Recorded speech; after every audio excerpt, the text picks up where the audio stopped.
안녕하십니까? 저희는 500살 플라스틱보다 더 오래 살고 싶은 100살 거북이라는 주제를 통해 캡스톤 디자인 경진대회에 참가하게 된 플라스틱 좀 줄여줘입니다. 플라스틱은 쉽게 원하는 모양으로 가공할 수 있다는 의미의 그리스어 플라스티코스에서 유래가 되었습니다. 플라스틱은 비용성, 편리성, 내구성, 가공성, 효율성 등 많은 장점들로 인해 플라스틱 혁명이 일어났고 현 시대 모든 분야에서 사용되며 모두 아시다시피 이제 우리들의 삶은 플라스틱 없이는 살아갈 수 없는 시대를 맞이하였습니다. 하지만 사람들의 무분별한 사용으로 인해 버려지는 플라스틱 폐기물 양 대비 재활용과 분해 속도가 이를 따라가지 못하기 시작하였고 현재 플라스틱 대란이 벌어지게 되었습니다. 결국 우리 삶을 편리하게 만든 플라스틱이 이제는 막대한 쓰레기로 환경오염의 주범이 되고 더 나아가 인간들과 해양동물에게 다시 돌아오기 시작했습니다. 전 세계 플라스틱 생산량은 2015년 기준 107만 톤으로 65년 동안 200배 이상 증가하였습니다. 유럽 플라스틱 제조자 협회 보고서에 따르면 우리나라 국민 1인 연간 플라스틱 소비량은 2015년 기준 약 132kg입니다. 이러한 플라스틱 문제를 해결하기 위해 우리나라도 카페 내에 일회용 컵 사용을 하지 못하게 하는 등 여러 규제와 재활용 정책을 시행하고 있습니다. 하지만 현재 플라스틱 빨대의 경우 정부 규제에도 불구하고 규제 사각지대에 놓여 있습니다. 우선 플라스틱 빨대는 일회용품 규제에서 일회용품으로 분류되지 않고 일반 쓰레기로 분류되고 있습니다. 이 때문에 현재 일회용 플라스틱 제품 사용을 규제하는 정책이 개정되거나 실행되어도 플라스틱 빨대는 법률상 예외가 되고 있습니다.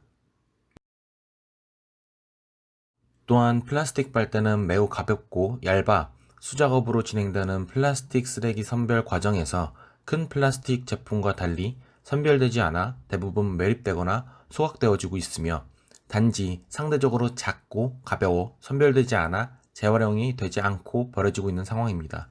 이렇게 나뒹구는 플라스틱 빨대는 매우 가볍기 때문에 바람과 물을 타고 자연스레 해양으로 빠져나가게 됩니다.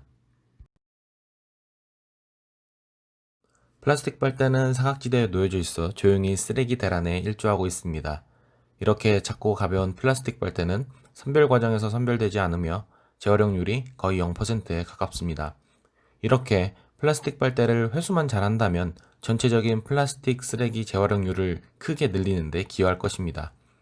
따라서 이러한 의식에서부터 우리 플라스틱 좀 줄여줘는 플라스틱 빨대 회수율을 높일 수 있는 해결 방안으로 플라스틱 빨대 회수통을 제작 및 설치를 기획해 보았습니다.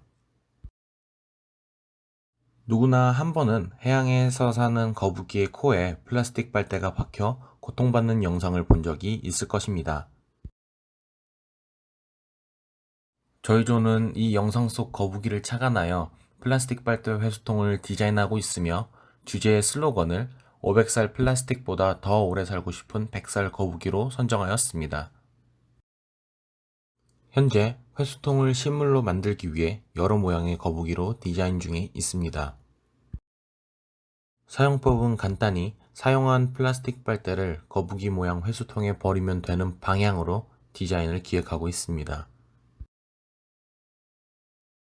거북이 모양 플라스틱 빨대 회수통을 제작 및 설치하는 것이 어찌 보면 매우 잔인하고 흉물스럽다고 생각할 수 있지만 이를 통해 두 가지 효과를 기대해 볼 수 있습니다. 먼저 규제 부분에서나 분리수거 공정 과정에서나 사각지대에 있어 등한시되는 플라스틱 빨대를 한 곳에 모아 회수율을 높이는 것입니다. 두 번째, 플라스틱 빨대 사용에 대한 인식 개선입니다.